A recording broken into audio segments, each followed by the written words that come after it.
ولا تمش في الأرض مرحا إنك لن تخرق الأرض ولن تبلغ الجبال طولا كل ذلك كان سيئه عند ربك مکروہا۔ تو آج سورہ بنی اسرائیل کی آیت نمبر 37 سے بیان ہے وَلَا تَمْشِ فِي الْأَرْضِ مَرَحًا، اور زمین میں اکڑ اکڑ کر نہ چلو، کیونکہ نہ تو تم زمین کو پھاڑ سکتے ہو اور نہ ہی تم طول میں پہاڑوں تک پہنچ سکتے ہو۔ ان تمام کاموں کی برائی آپ کے رب کے نزدیک سخت ناپسند ہے۔ تو آج سورہ بنی اسرائیل کی آیت نمبر 37 سے بیان ہے۔ تو اصل میں اس آیت میں یہ جو مرحا کا لفظ ہے، اس کا مطلب ہے اترا کر چلنا، اترا کر، تکبر کے ساتھ، غرور کے ساتھ، اکڑ کر چلنا جو ان سے، اس کا مطلب یہ ہے۔ یعنی زمین میں اصل چیز یہ بتائی جا رہی ہے کہ تواضع اور انکسار کے ساتھ چلنا چاہیے، جیسے کہ قرآن کریم کے اندر وَعِبَادُ الرَّحْمَنِ الَّذِينَ يَمْشُونَ عَلَى الْأَرْضِ هَوْنًا، رحمان کے بندے وہ ہیں جو زمین پر آہستگی کے ساتھ چلتے ہیں۔ رحمان کے بندے وہ ہیں، یعنی کیونکہ نہ تو تم زمین کو پھاڑ سکتے ہو اور نہ طول میں پہاڑ تک پہنچ سکتے ہو۔ تو حضرت عبداللہ بن مسعود رضی اللہ تعالی عنہ بیان کرتی ہیں کہ نبی کریم صلی اللہ علیہ وسلم نے فرمایا، جس شخص کے دل میں رائی کے دانے کے برابر بھی تکبر ہوگا وہ جنت میں داخل نہیں ہوگا۔ رائی کے دانے کے برابر جس کے دل میں تکبر ہے وہ جنت میں داخل نہیں ہوگا۔ مسلم شریف، سنن ابو داؤد شریف، ابن ماجہ شریف، مسند احمد شریف، اس کی یہ حدیث ہے حضرت عبداللہ بن مسعود سے۔ تو ایک شخص نے کہا کہ یعنی نبی پاک صلی اللہ علیہ وسلم سے کہ ایک آدمی یہ چاہتا ہے کہ اس کے کپڑے اچھے ہوں، اس کے جوتے اچھے ہوں، یعنی اس نے کپڑے اچھے پہنے ہوں، جوتے اچھے پہنے ہوں۔ یعنی جب نبی پاک صلی اللہ علیہ وسلم نے یہ فرمایا جس شخص کے دل میں رائی کے دانے کے برابر بھی تکبر ہو وہ جنت میں داخل نہیں ہوگا، تو ایک شخص نے پوچھا کہ ایک آدمی وہ یہ چاہتا ہے کہ اس کے کپڑے اچھے ہوں، اس نے اچھے کپڑے پہنے ہوں، اس کے جوتے اچھے ہوں، تو نبی پاک صلی اللہ علیہ وسلم نے فرمایا اللہ جمیل حسین ہے اور اللہ حسن جمال کو پسند کرتا ہے، وہ خود بھی جمیل ہے، وہ جمال کو پسند کرتا ہے، وہ خود بھی حسین ہے، وہ حسن کو پسند کرتا ہے۔ یہ تکبر، حضور نے فرمایا تکبر وہ تو حق کا انکار کرنا اور لوگوں کو حقیر جاننا ہے۔ اچھے کپڑے پہننے سے یا کوئی اچھا جوتا پہننے سے اس میں تکبر اور غرور والی بات نہیں آ جاتی۔ یعنی حضور نے یہ فرمایا کہ اس کپڑے اچھے ہوں، اس کے جوتے اچھے ہوں، آپ نے فرمایا اللہ جمیل ہے، حسین ہے، اور وہ جمال حسن کو پسند کرتا ہے۔ تکبر تو کہتے ہیں یہ جو کہا گیا نا تکبر کے ساتھ اترا کر، اکڑ کر نہیں چلنا۔ تکبر کا تو مطلب ہے کہ حق بات کا انکار کرنا اور لوگوں کو حقیر سمجھنا، کسی شخص کو اپنے سے کم تر سمجھنا، لوگوں کو حقیر، یہ ہے تکبر۔ تو جس کے دل میں رائی کے دانے کے برابر بھی تکبر ہوگا وہ جنت میں داخل نہیں ہوگا۔ حضرت عبداللہ بن عمر رضی اللہ تعالیٰ عنہما بیان کرتے ہیں کہ نبی پاک صلی اللہ علیہ وسلم نے فرمایا جس شخص نے تکبر سے یعنی تکبر کی نیت سے قدموں کے نیچے کپڑا لٹکایا، اللہ قیامت والے دن اس کی طرف رحمت کی نظر نہیں فرمائے گا اس شخص کے اوپر۔ رحمت کی نظر نہیں فرمائے گا اللہ تعالیٰ قیامت والے دن جو ان سے اس شخص کے اوپر۔ تو کہنے کا مقصد یہ ہے کہ ایک عربی شاعر نے اپنے اشعار کے اندر، جن کا ترجمہ یہ ہے کہ اس نے انسان کے تکبر اور غرور اور تکبر کی بیہودگی کو کس ایک خوبصورت انداز میں بیان کی ہے۔ یعنی وہ کہتا ہے کہ زمین پر چلتے ہوئے تواضع اور انکسار اختیار کر، انکساری، عاجزی، کتنے لوگ جو تم سے بھی زیادہ بلند مرتبہ تھے اب شکم زمین میں دفن ہو چکی ہیں، اس لیے اپنے اندر عاجزی، انکساری،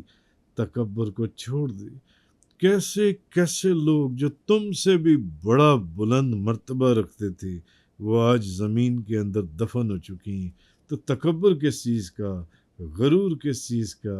اطنانہ کس چیز کا؟ تم سے پہلے کتنی قومیں جو اتنی پرہیبت تھیں، لیکن آج وہ سب قومیں جو سی ہیں وہ سب موت کی نیند سو رہی ہیں، موت کی نیند وہ قومیں۔ آگے فرمایا ذَلِكَ مِمَّا أَوْحَى إِلَيْكَ رَبُّكَ مِنَ الْحِكْمَةِ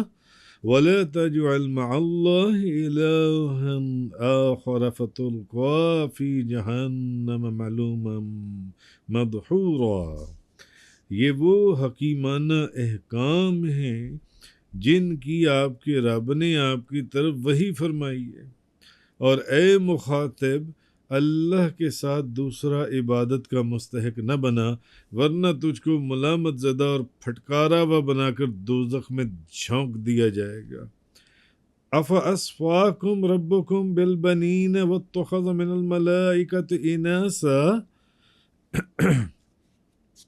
کیا بیٹوں کے لیے اللہ نے تمہیں منتخب کی ہے اور فرشتوں کو اپنی بیٹیاں بنا لیا ہے؟ اِنَّكُمْ لَتَقُولُونَ قَوْلًا عَظِيمًا، بے شک تم بہت سنگین بات کہہ رہی ہو، بہت سنگین بات تم کر رہے ہو، یہ تم کیا کہہ رہی ہو؟ تو پہلی آیت نمبر 39 کے اندر یہ فرمایا کہ یہ وہ حکیمانہ احکام ہے، حکیمانہ حکمت والی باتوں میں سے۔ اب اس رکوع کے اندر جو احکام دیے گئے، جن کا پچھلی چند آیات کے اندر ذکر ہوا پچھلے چند روز میں، اب وہ حکمت والے احکام ہیں۔ ان سارے جتنے بھی احکامات دیے گئے وہ سارے کے سارے حکمت والے احکام ہیں۔ اور حکمت کا کام کیا ہے؟ جس کی صحت کے اوپر عقل گواہی دے، عقل بھی اس کی صحت کے اوپر، یعنی کہ یہ واقعی کام حکمت والا ہے۔ فار ایگزامپل، سچ بولنے کو ہر کوئی اچھا سمجھتا ہے، برا جھوٹ بولنے کو گندے گناہ گار لوگ بھی، ان کو یہ پتہ ہے کہ یہ ہے گندی چیز، یہ ہے بری چیز، جھوٹ بولنا۔ تو حکمت کا کام یہ ہوتا ہے کہ جس کی صحت کے اوپر عقل گواہی دے کہ واقعی یہ کام جو ان سے حکمت والا ہے۔ تو اس رکوع میں جتنے بھی احکامات دیے گئے وہ حکمت والے احکام تھے، جن کا پچھلی چند آیات کے اندر چند روز میں ذکر گزرا۔ اور حکمت کا کام یہ جس سے نفس کی اصلاح ہو، جھوٹ بولنے سے گناہ گار بندے کا بھی ہو، یا کوئی بھی غلط کام کرنے سے اس گناہ گار بندے کا بھی دل مطمئن نہیں ہوتا، مگر سچ بولنے سے مطمئن ہوتا ہے۔ گناہ گار کا بھی دل مطمئن ہوتا ہے کہ یار میں نے سچ بولا ہے، میں نے جھوٹ نہیں بولا جو ان سے۔ تو حکمت وہ کام ہے، ایک تو یہ کہ جس کی صحت پر عقل گواہی دے، اور دوسرا یہ کہ اس سے آپ کے نفس کی اصلاح ہو۔ اب یہاں جو احکامات دیے گئے وہ سب کے سب جن کا پیچھے ذکر گزرا، اب کیا تھا؟ آپ کو یاد ہوگا، اولاد کا قتل اس کو ناجائز فرمایا گیا، حرام قرار دیا گیا، اس کا تفصیل سے ذکر گزرا پچھلی آیات میں۔ زنا کا ذکر ہوا کہ زنا کے قریب نہ جاؤ، بالکل اس کے نزدیک نہ جاؤ، پھر کسی جان کو نا حق قتل نہ کرو کہ کسی کو ایم فضول میں قتل کر دو جان سے، پھر یتیم کے مال میں خیانت سے بچو، خیانت نہ کرو، اور جب وقت آ جائے وہ مال یتیم کا یتیم کے حوالے کرنے کا تو اس کا مال اس کے حوالے کر دو، پھر وعدہ خلافی نہ کرو، جو وعدہ کیا اس وعدے کو پورا کرو، پھر جو چیز خرید کے لائے ہو یا بیچنے کے لیے جا رہے ہو اس کے اندر پورا ناپ اور تول مکمل کرو،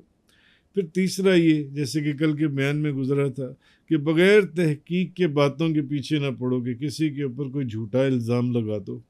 بغیر تحقیق کے کسی کے اوپر جھوٹا الزام لگا دیا کہ میرا تو خیال ہے کہ یہ بندہ جو سے ہے یہ چور ہے، جبکہ تمہیں پتہ ہی نہیں ہے، تم ایک اور وہ چور نہ ہوا اور کوئی اور ہوا تو بتاؤ کہاں جاؤ گے؟ 100% جہنم کی عذاب میں جاؤ گے، وہ حدیث میں نے بیان کی تھی آپ کے سامنے کل۔ پھر اسی طرح کیا کہتے ہیں آنکھ، کان اور دل کی حفاظت کرو، کیونکہ قیامت والے دن ان کے متعلق سوال ہوگا، اور آج جیسے یہ جو پچھلی آیت گزری ہے کہ زمین پر اطراح کر، اکڑ کر اور تکبر کے ساتھ نہ چلو، عاجزی اور انکساری کو پسند کرو، شرک سے بچو، شرک سے بچو۔ تو مفسرین نے یہ کہا کہ یہ جو آیات ہیں یہ اصل میں ان آیات میں توحید کا بیان اور نیکیوں کا حکم ہے، اور دنیا سے بے رغبتی اور آخرت کی طرف رغبت دلائی گئی ہے۔ یہ جو پچھلے پورے رکوع کے اندر یہ پچھلی جتنی بھی جنسی آیات ہیں وہ گزری ہیں۔ حضرت عبداللہ بن عباس رضی اللہ تعالی عنہما وہ فرماتے ہیں کہ اصل میں یہ 18 آیتیں ہیں، وَلَا تَجْعَلْ مَعَ اللَّهِ إِلَٰهًا آخر سے مدحورہ تک، اور یہ جو آیات ہیں یہ حضرت موسیٰ علیہ السلام کی تختیوں میں بھی موجود تھیں، یہ والی آیات جو یہاں بیان کی گئی ہیں جن کو حکمت والی باتیں یا یہ فرمایا گیا ہے کہ یہ حکمت والی باتوں میں سے ہیں، یہ جو ان سی ہیں، تو یہ حضرت موسیٰ علیہ السلام کی تختیوں میں بھی تھیں، اور ان کی ابتدا توحید کے حکم سے ہوئی اور انتہا جو ہے وہ شرک سے منع کیا گیا کہ شرک نہیں کرنا۔ تو اس سے ایک بات تو یہ پتہ چل گئی کہ ہر حکمت کی جو اصل ہے وہ یا تو توحید اور ایمان ہے، بس ہر حکمت کی اصل جون سی ہے، اور کوئی قول اور عمل توحید اور ایمان کے بغیر قابل قبول ہی نہیں ہے، جب تک کہ اللہ کی وحدانیت اور جن چیزوں پر ایمان لانے کا حکم دیا گیا اس پر ایمان نہیں لایا جاتا۔ آگے یہ جو فرمایا افاسفاکم ربکم بالبنین واتخذ من الملائکۃ اناسا انکم لتقولون قولا عظیما، کیا تمہارے رب نے تمہارے لیے بیٹے چن لیے اور اپنے لیے فرشتوں سے بیٹیاں بنا لی ہیں؟ بے شک تم بہت بڑی بات بول رہے ہو، بے ادبی اور گستاخی کی انتہا پر پہنچ گئے ہو، یہ کیا بکواس کر رہے ہو۔ یہ پہلے بھی اس موضوع کے اوپر ایک آیت گزر چکی ہے اور تفصیل سے اس پر بیان ہو چکا ہے۔ مختصر میں یہاں پر یہ عرض کر دوں کہ مشرکین عرب جو تھے، جو عرب کے مشرک تھے، وہ فرشتوں کو اللہ کی بیٹیاں کہتے تھے، وہ کہتے تھے فرشتے جن سی ہیں یہ اللہ کی بیٹیاں ہیں۔ تو اصل میں ان کے رد میں، ان کی تردید میں یہ آیت نازل ہوئی جس میں فرمایا گیا کہ بدبختو اور بے ادب ان لوگوں کو جو یہ باتیں کہتے تھے، تم اپنے لیے تو لڑکیوں کو پسند نہیں کرتے، اپنی لڑکیاں ہو جائیں تو رونا دھونا ڈال دیتے ہو، گھر میں صف ماتم بچ جاتا ہے، ان کو زندہ درگور کر دیتے ہو، برا مناتی ہو، ناراض ہوتی ہو، لوگوں کو پتہ نہیں چلنے دیتے کہ ہمارے گھر بیٹی پیدا ہو گئی، اور اگر کوئی تمہیں کوئی اس کی خوشخبری دے دے تو تم اس کے اوپر ناراض ہو جاتے ہو کہ بیٹی کے پیدا ہونے کے اوپر خوشخبری دی گئی ہے جن سے۔ اپنے لیے لڑکی کو ایک فضول چیز سمجھتے ہو اور اللہ کے لیے لڑکی کو ثابت کرتے ہو کہ اللہ کی بیٹیاں ہیں، اور اپنی بیٹی پیدا ہو جائے تو اس کو قتل کرنے کے کہ یہ تو میرا منہ کالا ہو گیا کہ میرے ہاں بیٹی پیدا ہو گئی ہے، تو تم یہ اپنے لیے تو یہ کرتے ہو اور اللہ کے لیے بیٹیاں ثابت کرنے کی کوشش کرتے ہو۔ تو تمہارے خیال میں خدا نے تمہارے خیال کے مطابق اچھی چیز یعنی لڑکے تو تمہیں دے دیے، تمہارے خیال کے مطابق کہ اچھی چیز تو تمہیں دے دی، اور جس کو تم برا سمجھتی ہو وہ خدا نے اپنے لیے بنا لی، یعنی اللہ کی بیٹیاں ہیں، اللہ کی بیٹی، فرشتے اللہ کی بیٹیاں جن سے ہیں۔ یہ تم بہت بڑی بات کر رہے ہو، اللہ کے لیے اولاد ثابت کر رہے ہو کہ